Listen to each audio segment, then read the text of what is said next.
Shibenta ban Weng na Jingdheng na Jingdheng kali kabla jilay na kapor sa kapor hagadong ba Shillong umentri rangba ka jila haga step jangkan rhetoric urimpang ulapli ba ya ka multi-level card pang kawadan hajan ka additional secretariat haga Jingdheng lang ki he officer jong ka sarkar jila lembat kiwi haba ka jingalang na kalyang umentri rangba konrat sangma uloong ba ka jingshnai kani ka multi-level card pang kalong banla banyarap na Jingdheng kali lembat na Jilay Penyeng kali kulmar benta jong kerut surau. I should say a historic day, especially for the citizens of our capital, Shillong city. We all know that if you go through social media, if you ask people, everybody will tell you that why the biggest problem that we face is, apart from many other problems, is the congestion and the traffic problem in Shillong.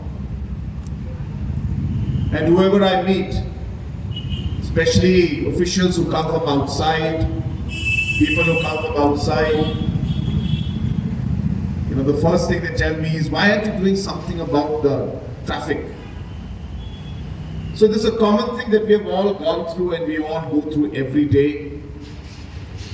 But most don't understand that the problem is quite evident in front of us, but the solution is not very simple. Where do we start? What do we do? We can't just simply reduce the cars, we can't simply just expand the road. So we have to work within a limited constraint, conditions, whatever the different aspects are there within the city which are limited in nature. And therefore all these challenges came in front of us. So a multi-pronged strategy was developed to slowly and steadily decongest the city.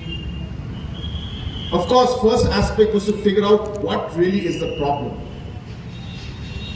Again, I repeat myself and I always tell people this issue and this thought process, which is very important for especially people like me who have to work with governance and resolving problems, and of course the whole team, is that we always look at a problem, we look at what's happening and we think that the reason why it's happening is because there's too much of traffic. But we don't realize that traffic is the outcome or the result of the problems. So what is important for us is to figure out what those problems are that leads to traffic. And hence a lot of things were looked into. I don't want to go into detail and bore you with all those long-term plans we had and discussions we had. But what we're seeing today is just one of the pieces of the solution. And therefore we have a very, very long way to go. But what I'm trying to tell you is that we have a plan. There's a master plan, there's a much broader thought process, and it's not just this one parking lot. There are about 9 or 10 of them, close to about 1,371, if I'm not wrong, parking spaces for vehicles will be created. And apart from that, of course, we have also created parking in terms of a parking policy where any individual who has land and wishes to partner with the government will support and fund them and let them collect parking amounts from that land of theirs with government investment, and government will get a small share. So multiple aspects of parking are being looked into, because we realized that one of the first problems is that people park randomly. People park in places where the flow of the traffic is stopped. And if you tell the people that you can't park, you cannot, and we charge them or we fine them, then the first question they will ask, well, where do we park then? So therefore, all of these are connected. Now that we have spaces for parking, the enforcement of ensuring that people cannot park in certain areas can be enforced. Police, and especially traffic, will have to do their role to ensure that the enforcement is done. Otherwise, this will make no sense. We'll collect dust. So therefore, it's a process which is started, Don't expect that tomorrow traffic jam will be gone just because one parking lot has come. This is a long process, but just to share with you, multiple aspects are being done.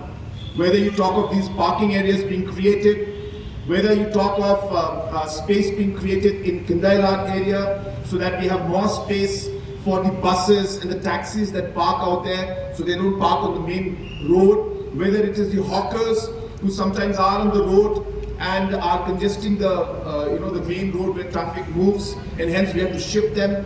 That itself, as you know, is a very, very complicated process. Whether it is expansion of the roads going all the way from Umshirpi up to 7th Mile, and then now the project of having either elevated road or a 4-lane that will connect from the Rhino Museum Point, the Umshirpi Bridge, that junction, all the way till Civil Hospital and up to Barek. So the proposal is already ready. There are one or two aspects which we are still working on. As you know, we have to take all the stakeholders into confidence, be it the NHIDCL, be it MORT, or be it the Army. There's a lot of work to be done there. But the proposal is at a very advanced stage.